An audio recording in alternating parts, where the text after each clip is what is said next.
Welcome to the Cannabis Equipment News Podcast. Hi, I'm David Manti, and welcome to a new episode of the Cannabis Equipment News Podcast. With me this week is Shauntel Ludwig, CEO of Synergy Innovation. Thank you very much for joining me today, Shauntel.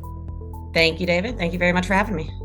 Before we get started, please make sure to like, share, and subscribe to the podcast. You can also help us out a lot by leaving the podcast a positive review on whatever platform you use. If you want to email the podcast, you can reach me at david@cannabisequipmentnews.com with email the podcast in the subject line.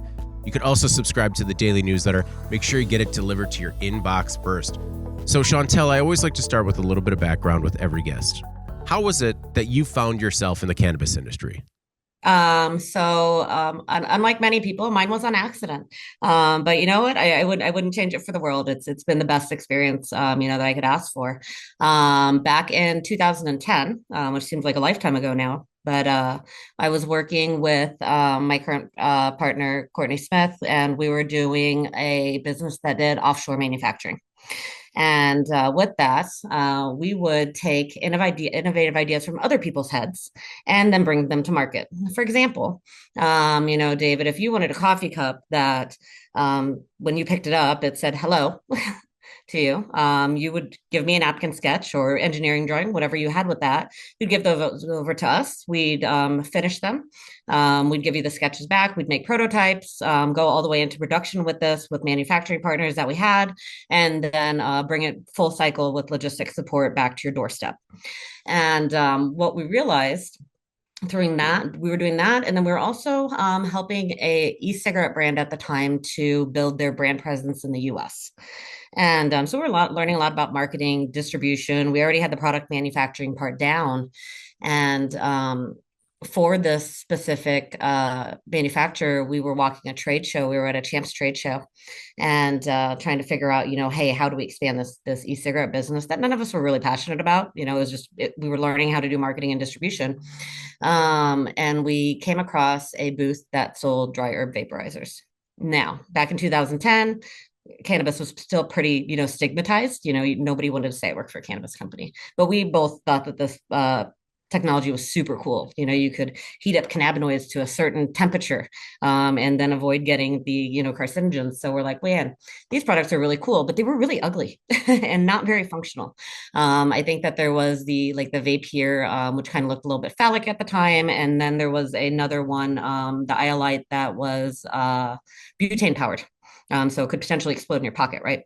And so we took a look at that, and the light bulb kind of went out of, wow, we built all of these systems and processes for other people, and we're building products for other people when we can build our own products for ourselves. So I think that lifelong culmination of things we were doing for other people kind of came full circle. And now we got to build our own products that were in our head that we could do better. And so we found a way to solve problems, bring better products to market. And in 2011, we launched Da Vinci Vaporizer and came out with our first product. Well, I guess if you look at the competitive landscape, and one's a phallus and another's a potential explosive device in your pocket, that's not that bad in terms of competition. It wasn't. So we hit it out of the park. We found that, hey, if we can make something that's battery operated and can fit in your pocket, we'd probably have a winner here. So, we took the chance and went all in with it, and we picked up distribution, honed our marketing skills, got immediate, pretty much like worldwide acceptance to it. And, sometimes I'm like, hey, we did something really cool and we just had the right market timing. And we've been going strong since 2011.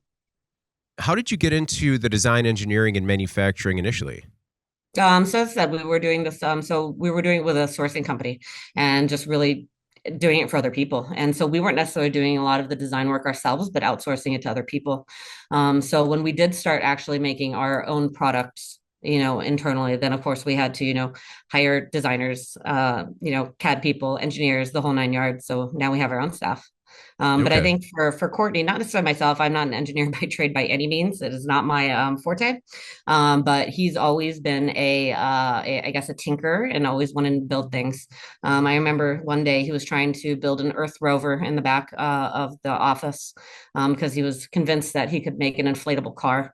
And you know what? We did build it, but because of all of the regulation around it, it just never came to market. So what was it like being on the other side? Because I understand, you're very familiar with helping everybody get things designed, manufactured, and delivered, figuring out logistics. But when you're your own client and you see it from that different perspective, did you run into any potential pitfalls, challenges along the way? I mean, absolutely, 100%. You don't know what you don't know. And especially when you're building at the time small vaporizers. I mean, we're building a small little box that gets up to 450 degrees in your pocket. So there's a lot of mishaps, mistakes that we made. Thank God we didn't go to market with them. But we had to learn about insulation, and we had to learn about thermodynamics and heat radiation. And so things that maybe should have taken 1 year took us like five. And so I just learn as you go. Where was your R&D? So did you have a team of engineers that basically said, hey, we have the first prototype, it blew up, sorry? So that's a really good question. R&D, our R&D has scaled and changed over the years. So initially, we were working, as I said, with an e-cigarette manufacturer, and we brought the idea to him. And so e-cigarettes and dryer vaporizers, they're very, very different, but they're very, very the same. You're still making something that gets something else hot.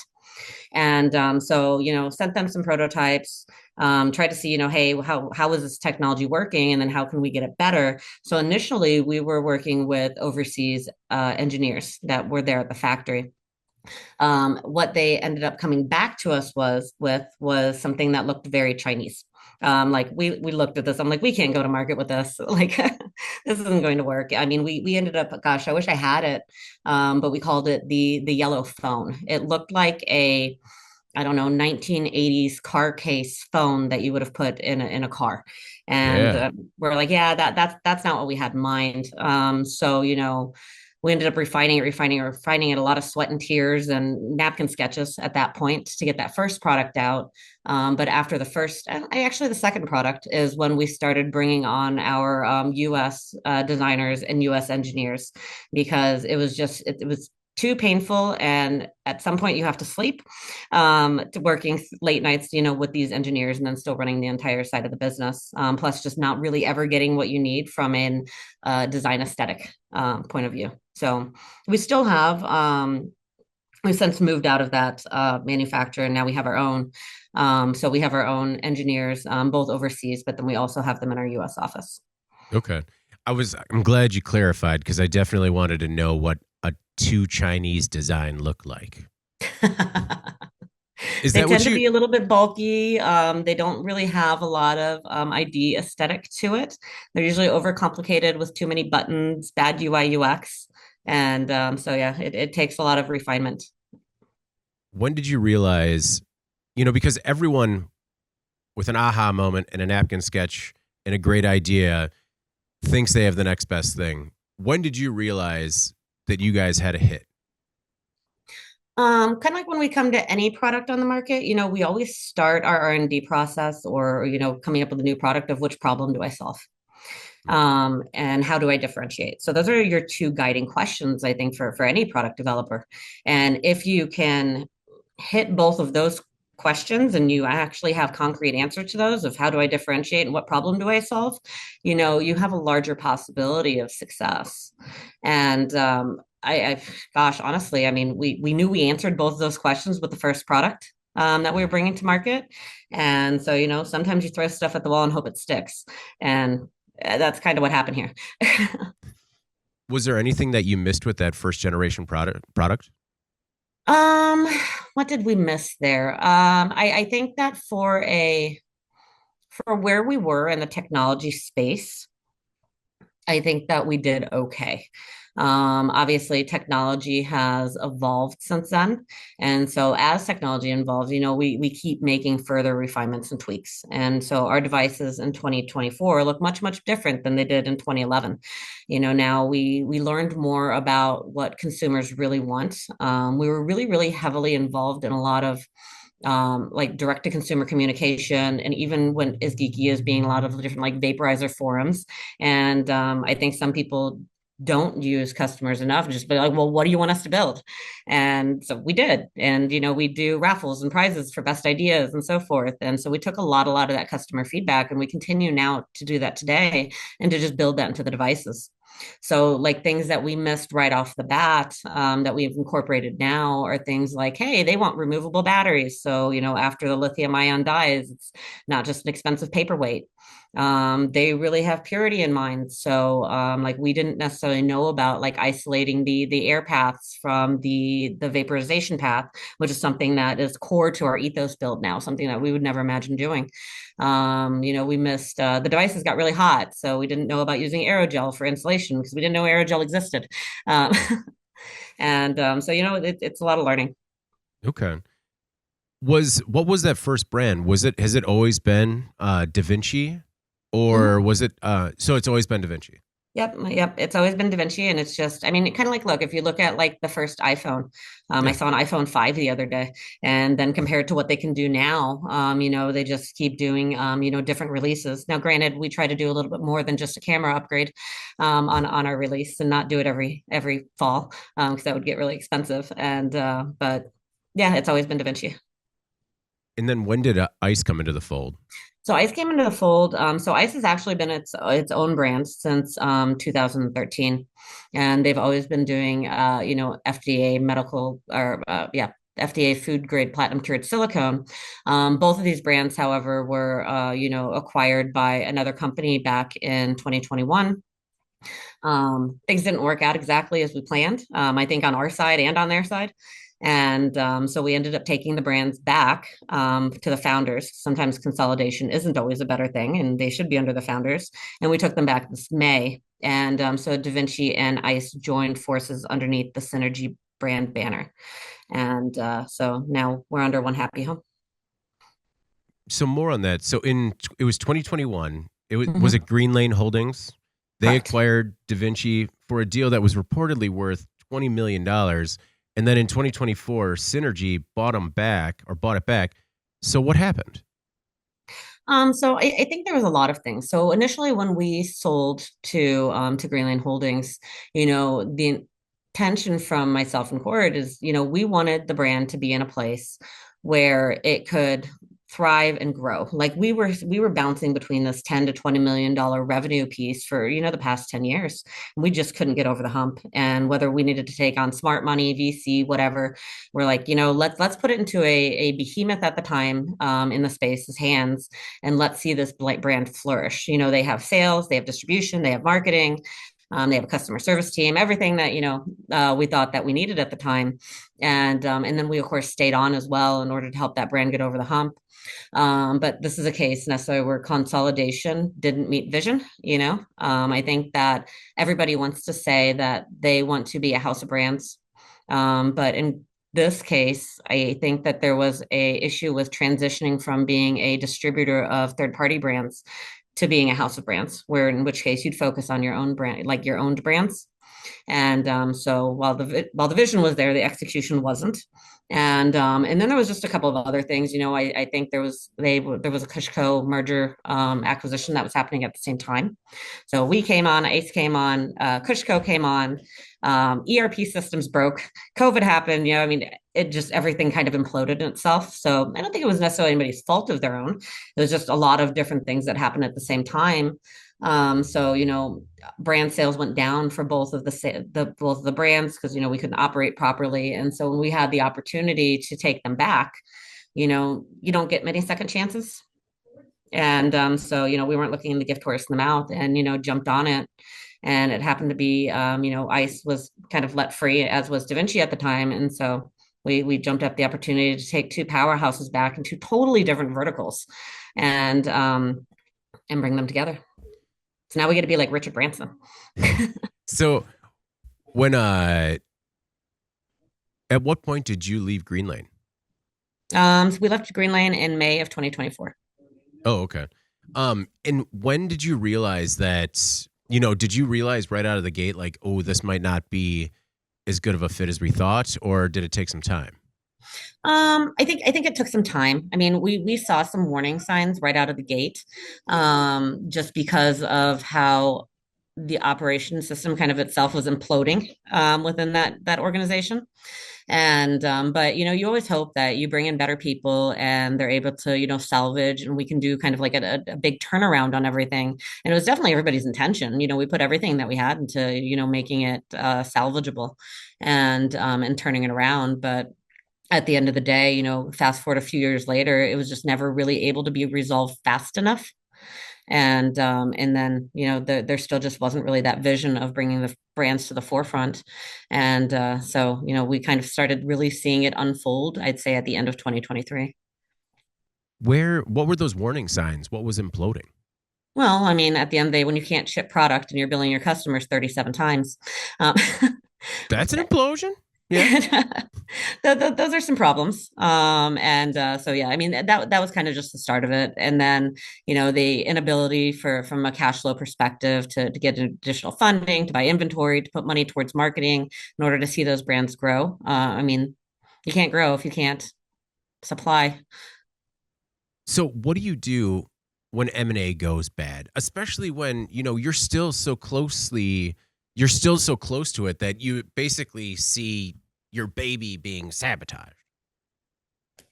What do you do? I mean, you do the best that you can, because at that time, you're part of that organization. So it's your job in order to, stand up and try to still take that baby and help it to fly and to rise. And so, you fight tooth and nail in order to get it to the forefront. But at the same time, there's only so much you can do. And if there's not money there to advertise, you can't. If there's not money to buy POs, you can't. And so then you just kind of hold your breath and still keep trying to do the best with what you have. And then later on, you just try to, see if you can take it back. As I said, which is kind of it's not a normal scenario, I think, to kind of untangle an M&A. Mhm. And but here we are. At what point did you realize that might be an option? It was back by more like in 2023-ish. As there was everybody was looking for ways to bring more revenue into the Greenlane ecosphere. That's when we kind of started to realize, hey, that this might really be an option. Maybe these brands aren't the best fit to be there, and so we started looking at ways to take it back. How did that process get started? And, were you able to make a good deal for yourself?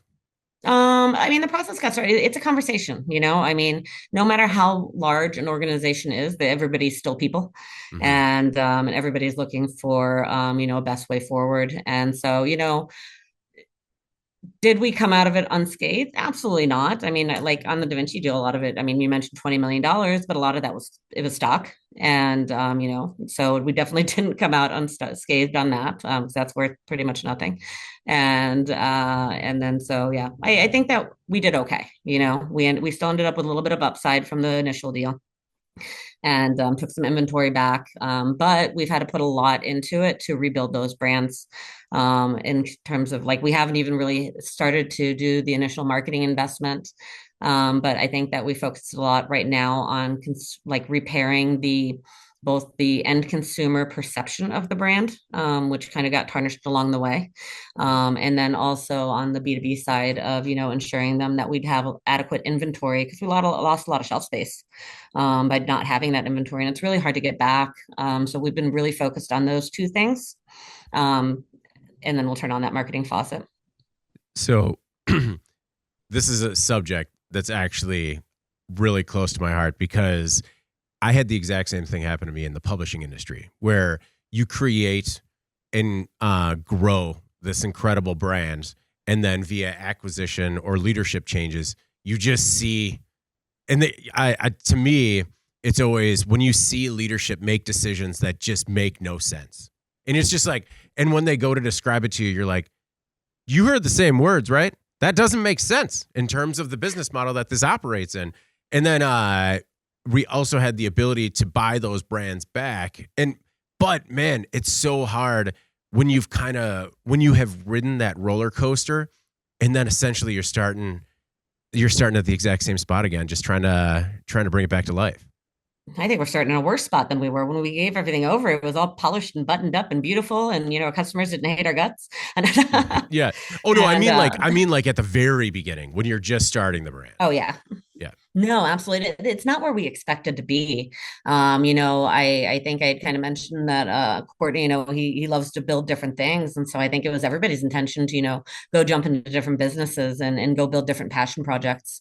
And so it's definitely not where we expected to be. But at the same time, you don't usually get these second chances. And we're still super passionate about what we do and, building, clean tech and bringing innovative products to market. So, it was too good of a deal to pass up to get the second chance to be able to rebuild and repair those brands. But yeah, no, definitely, it's a labor of love.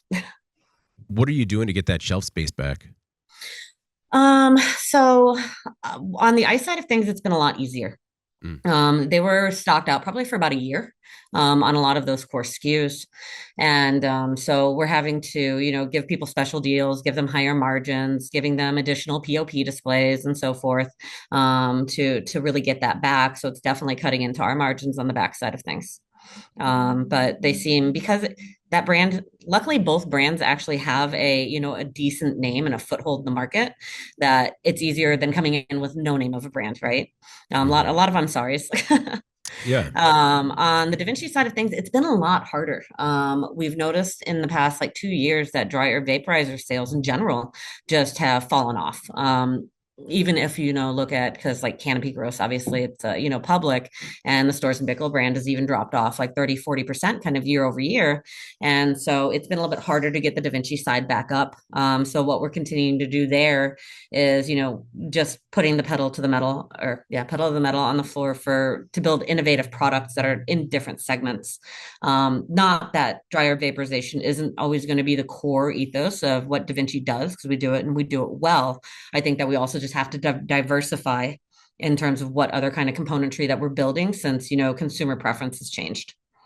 Yeah. What has caused that change in consumer preference when it comes to that type of consumption?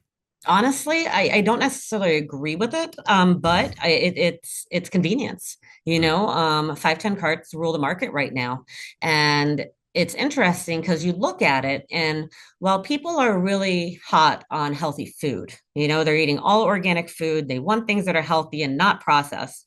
But when it comes to cannabis, they're like, I don't care what kind of oil or terpenes or any other byproducts are in that cart. Just give it to me because it's easy. Um, Maybe it's kind of like coffee. I don't know.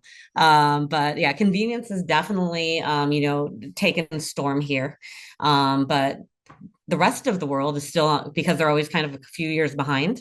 Like Mm. the European, South American, Australian market is still super, super hot and heavy on dryer vaporizers. And I'm hoping that, the US comes back to that as well, because and maybe I'm biased, like full flower vaporization is still going to be one of the most controllable, dosable, healthiest ways to consume cannabis. So, what other product categories are you looking at? So we did recently come out with a 510 card because we had to play the game. Yeah. But we made sure that we solved a problem with that, where we knew that there was a problem with heat. We did some tests that said, hey, um, typical 510 carts are coming off at 135 degrees, and that's the vapor that's hitting the back of your throat. And 135 degrees can't be healthy.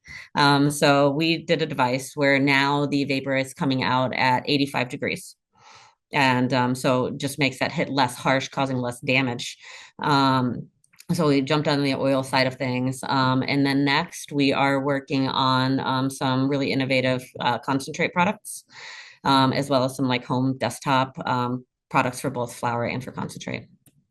When it comes to rebuilding brand reputation, what are some things that have worked for you that others might be able to learn from? And when did you ever come to a point where you thought things might be too far gone?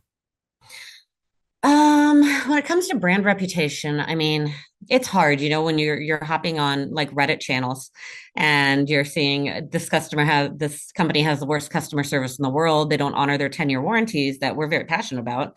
Do not buy, when there's so many of those, you almost start to think that you can't come back from those, because like you can't erase the internet. You can't reach out to those people and be like, hey, can you delete that? So, it's about being It's about being proactive. It's about being honest about where you're at. And then sometimes you just have to really hunt those people down and do personal outreach to them. And sometimes it comes from me, sometimes it comes from the product design team, not just leaving everything to a customer service rep, who, might not be able to give those people the answers that they want. A lot of times they want to be heard. They want you to hear their problem and they want you to create a solution to it. And so we went and hunted a lot of these people down, especially the really angry ones. And just did personal outreach to them. And then for a lot of them, we ended up upgrading them devices. So if they bought a $99 device, I shipped them a $300 device. And so does it make everything better? No, but it's a start because we can only do so much. Well, but then you turn your harshest critics sometimes into a brand ambassador. That is usually the goal here. So at least I can say, hey, they were really terrible 6 months ago, but I got a call from the CEO, and then she fixed it for me, and she gave me a $300 device. And it's an investment that's important, and also to turn them into a brand ambassador. But it's also important for me because a lot of these people are medical users, and so this is their daily driver. Like I don't want them to have to go and buy another device and spend the money because they aren't cheap.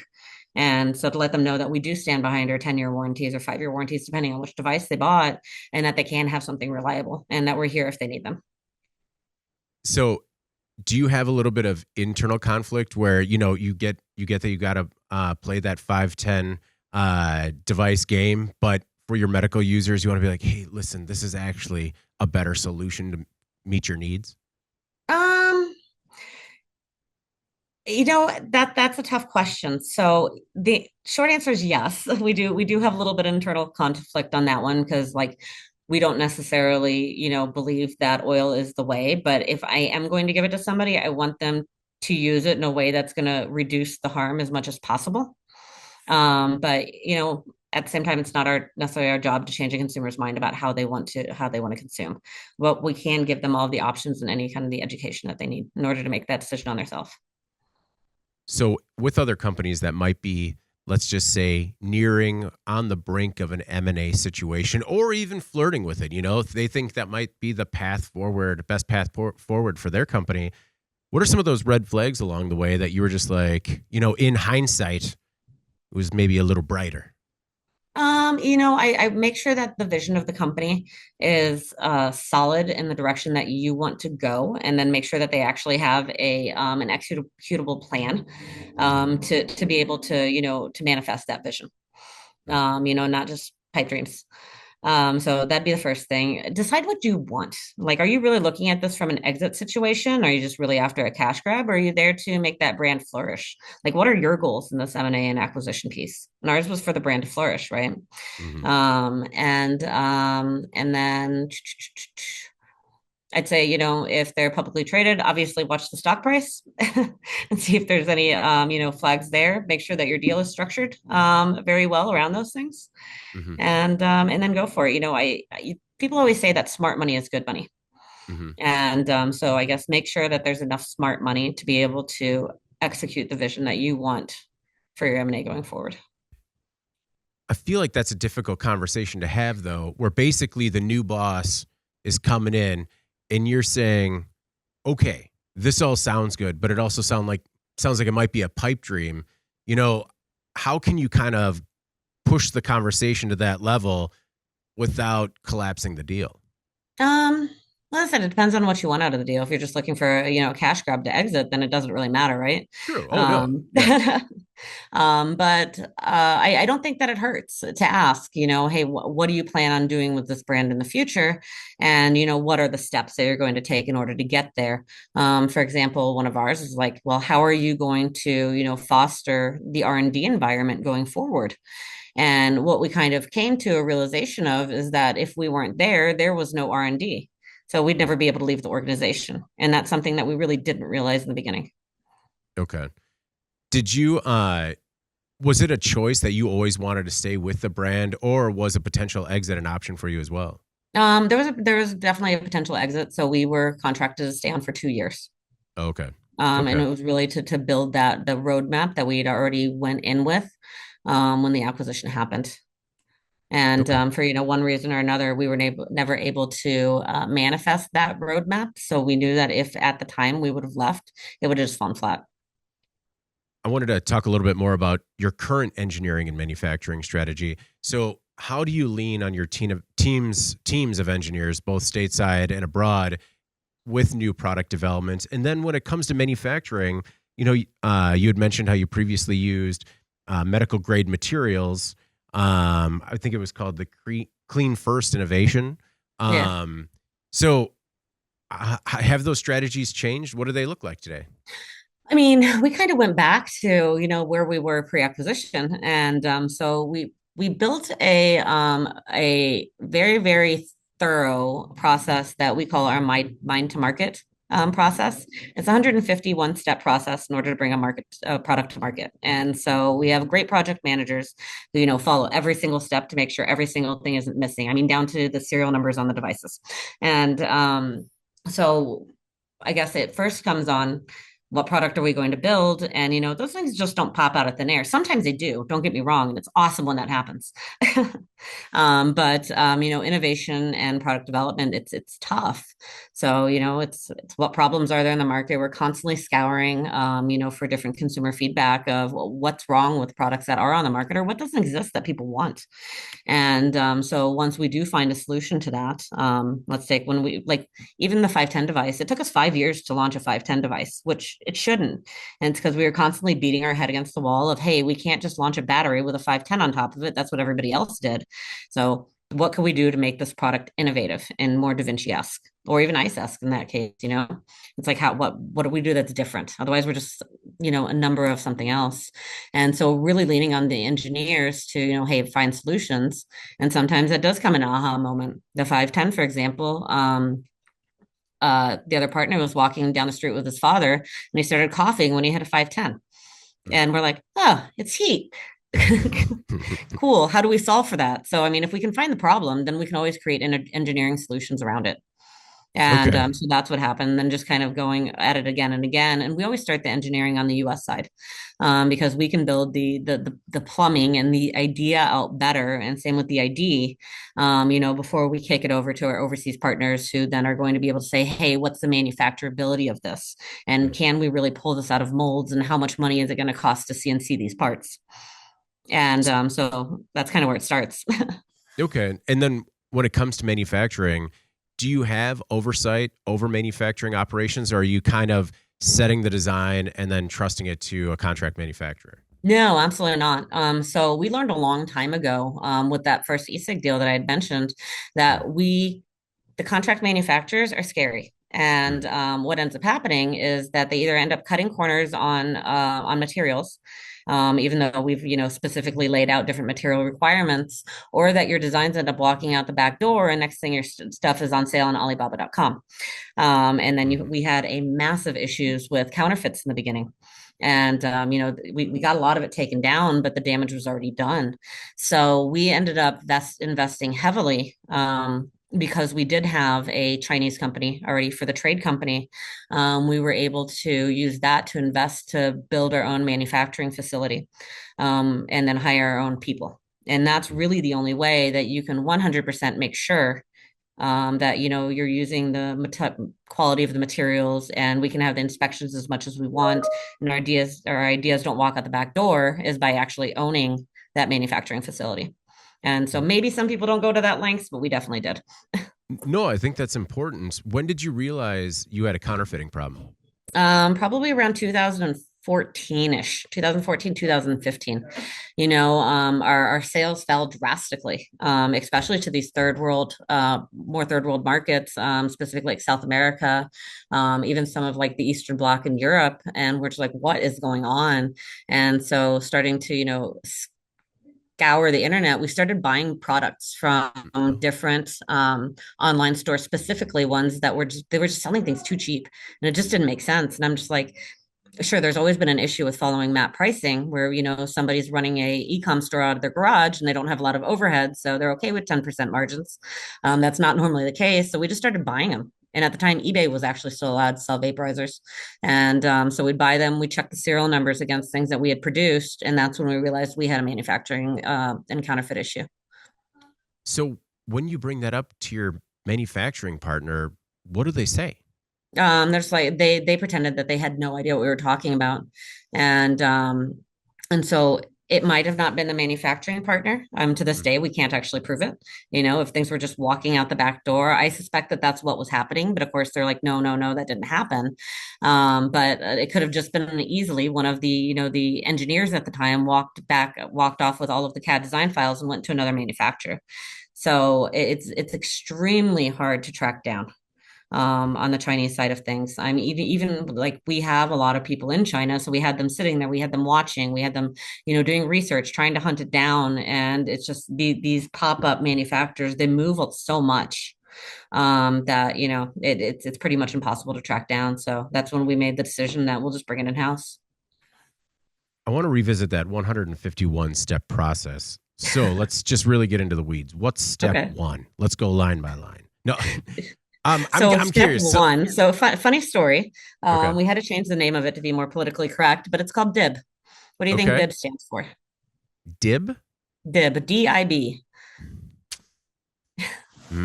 I don't know. What does it stand for? Anytime anybody has a good idea, we make them dib it first. And the politically correct term is draw it, buddy. Oh, okay. Okay. It's Oh, because gotcha. Okay. Gotcha. Is it buddy people that's are like, different? hey, I want to build this thing that does it on the right side, it has an arm, and on the top it gets hot, and on the bottom it does this thing. And I'm like, just draw it, buddy. Okay. Okay. How did you come up with this process? Um, from going, I think we put this process in place. It took years, years, years, years to put this in place. Hmm. It was a combination of looking at what other product design companies did, and they usually have like a 7-step process to figuring out, hey, what's every single thing that we do that goes into a product that launches, and just listing them in chronological order. And it's anything from, the draw to produce the mechanical design. Then it jumps down into, market demand forecast, pricing analysis to make sure that this is actually going to fly before we start opening molds, or, jumping into some of the marketing things like, deciding on the colors, deciding on the brand name, doing the trademarks, making the banner ads, putting it on the website, like every single process and step that you could possibly do. Because what we've learned is if you don't have such a detailed process, something gets missed. And then you're running at the 11th hour trying to figure out why you forgot to put the name of the product on the front of it. So in the clean, not so clean version of the draw it buddy, is it the buddy that's different? It's the buddy that's different. Very, very good. One thing when it comes to changes in engineering and manufacturing is 3D printing or additive manufacturing. Do you think 3D printed or additive manufactured devices will ever be in consumer hands when it comes to specific to the cannabis market, or is that something that's pretty much going to be used just for prototyping? No, I 100% think, and I hope that this is going to happen. We had a dream like a long time ago where we wanted to make like a DIY vape thing, where people would be able to, we could give you some different core components and then allow somebody else to like really design the housing with some like different parameter aspects around it and send us the designs to it. So I think as 3D printing becomes faster, you're able to use a wider range of materials, and I think we're pretty close. I mean, if you can 3D print a gun, why not a vaporizer? And I think that one day we'll be there. And, I hope that people can send us their own designs of exactly what they want. And we can kind of become this maker's market. I don't think everybody's going to do it because not everybody knows how to CAD or, really do those designs, but I think it'd be super cool. No, it's niche, but I mean, for the, there's a nerd element or a power user, if you want, for every industry. And I think those power users would see something like that and just, I mean, it's like the same people that are 3D printing their own personal bobbleheads, right? Yeah. 100%. With this, it's just we're going to have some constraints around, obviously, like, I don't know, like on the Eyce side, I mean, around like airflow and like around heat exchange and same on the vaporizer side, right? Just because you don't design it doesn't mean we can do it because we have to make sure it doesn't blow up. Fair. I think that's good. That should be like in the top 10 of the 151 DIB list, non-explosive. Yep. It all comes down to insulation, 100%. What is in your mind, what does the future hold for cannabis accessories? I think that they'll just become simpler to use and more convenient. You're seeing that now with everything, right? Everything's going to become more technologically driven. So, you'll have eventually a vaporizer that you can just say what you want it to do, and it'll react, and it'll be super simple. Hey, I have a Blue Dream strain in here. Set it to me for a temperature for relaxation. And that's something that we're working on as well. And then eventually AI will kick in. It'll know what you want. It'll be like, hey, it's 2 o'clock. You missed your session here. That's And I think that's on the technology side of things. And on the regulatory side of things, one of the worries, I guess, and concerns that I have, good or bad, would be that as we're looking at, deschedulizing cannabis, what's going to happen with the cannabis accessory market? So, are we going to have to get FDA approval on a medical device on all of these products? And looking at how they did it with like e-cig and PMTA, like that could get extremely expensive. And we're kind of already looped into that like sector, and have to jump through a lot of loopholes that it is. mhm. But gosh, if I have to get FDA approval on every single color of pipe that I want to do, that could definitely cause some issues. Do you feel like you have a bit of an inside track on that though, just because the manufacturing standards that you already hit? Yeah, 100%. Getting medical device certification is something that we've been looking at for years. And I mean, we just have to really, bite the bullet and make sure that all of our internal processes are up to 13485 spec, which they are. I just have to write the 450-page document that, gets approved that says that it is. And so I think that's the barrier to entry there. Um, there has been a little bit of talk in the industry about how so much has been concentrated from a consumer perspective in terms of how potent is the strain, how potent is the product. Do you think there'll ever be a conversation about delivery mechanisms, consumption devices that are too potent for consumers? Oh, that's a good question. Like kind of maybe putting like a limiter on some things. I could see that. That maybe devices will have to put some kind of technology on there that limits consumption. Um, but at the same time, I mean, you don't see a shot glass limiting how much alcohol somebody can consume, right? Yeah, no, And you so got that like governor on the top of the bottle, but you yeah, but just you can just tip it over pour as it many again. times as you Yeah. want. Um, Yeah. so I think that could happen, but I think that'd be really far out, and then federal legalization will kind of pop in, and that stuff will go away. So it might be short lived. I think it'll be more concentrated on the actual like plant, because hey, is 99% THC too strong? Maybe. Um, With yeah, maybe. Um, with the release and the brands coming back into the fold with Synergy Innovation in July, I believe is when I saw the press release. It mentioned that you guys were getting the band back together. What was that like? Did anyone move on and wasn't able to come back into the fold? And is it kind of uh, back to the old way of doing things? Um, Actually, we've been extremely lucky that everybody was really, really excited that we were getting the band back together.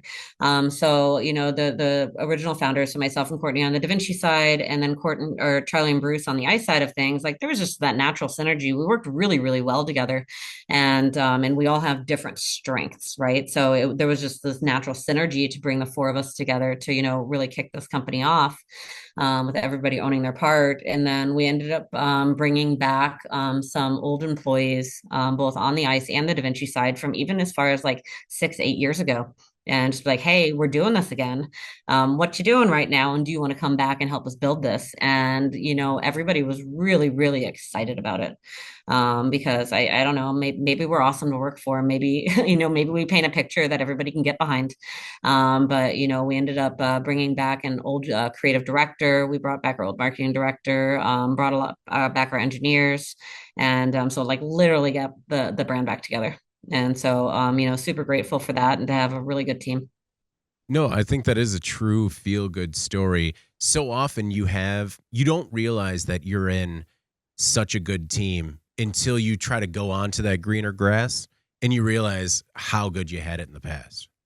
Yep, 100%. I just had this, we brought because we're still bringing people back, I mean, obviously we have to run pretty lean and mean to get this off the ground. And just 2 weeks ago, I brought a sales manager back that had been with us back in, 2018. I'm just like, hey, we're over. And he's like, oh, thank God. Yeah. He's like, these past couple of years have been terrible. So how did you do it? Did you go into the LinkedIn profile and then just start subtly liking posts as the feeling out process, or just call directly and I'm pretty direct and to the point, so Okay. I just called them. Very good. Well, I guess, is that how you came up with the name for the company? Just because the synergy was there? Yeah, 100%. The synergy was just there, and we knew we'd be able to move forward with it. So, hence it's synergy. So sometimes you just name things because they're right. Yeah. The one last thing I wanted to ask about are materials and sustainability. What are your thoughts on particularly the vape category when it comes to recyclability and sustainability? So gosh, I like even the nicotine space. I think from sustainability, we need to do a lot better on the battery side of things. And battery recycling as a whole. And this specifically goes to the people who don't have removable batteries. This is one of the reasons that we did do removable batteries. So you're not just trashing an entire device because the battery lithium ion cycle went out. We did A for what the consumer wants. As battery, technology gets better, so does the device, but it's also for sustainability. I don't think you should throw an entire technology, PC boards out and everything else just because your battery goes bad. So the industry as a whole, especially with these 510s, or gosh, even worse on the nicotine side of things, where they're using these batteries for maybe a week and then trashing an entire device, can do better. I wish I had the answers to all of that because I would put it into motion tomorrow. Okay. Is this something you're working on? It's something I'm thinking about. Okay. Very good. Well, Shauntel, I really appreciate you taking the time today. But before we get out of here, I want to make sure, is there anything else that you want to make sure the Cannabis Equipment News audience either knows about yourself or your work with Synergy Innovation? Look, I think we have some amazing products that are coming out. Hopefully that everybody, keeps an eye on the brand. We just launched an IQ3 on the vaporizer side of things, which, we made our last IQ2 better with better battery, still removable, but we're using a 21700 Tesla battery in there, so which is pretty awesome. Larger bowl and just more reliability on that side of things. And then on the Eyce side, we're coming out with new products every day and doing a lot of really really cool redesigns. And yeah, keep an eye on what we have coming out. For those people that want to keep an eye on what's coming out, where's the best place to check? Best follow us on social, or keep an eye on our website. So with the DaVinciVaporizer.com or Eyce, which is EYCE.com. Mm-hmm. Well, Shauntel, thank you again for taking the time. I really do appreciate it. Thank you very much, David, for having me. I appreciate it as well. Before we get out of here, please make sure to like, share, and subscribe to the podcast. You could also help us out a lot by leaving the podcast a positive review on whatever platform you use. If you want to email the podcast, you can reach me at david@cannabisequipmentnews.com with email the podcast in the subject line. You can also subscribe to our daily newsletter. Make sure you get it delivered to your inbox first. For Shauntel Ludwig, CEO of Synergy Innovation, I'm David Manti. This is the Cannabis Equipment News Podcast, and we will see you next week.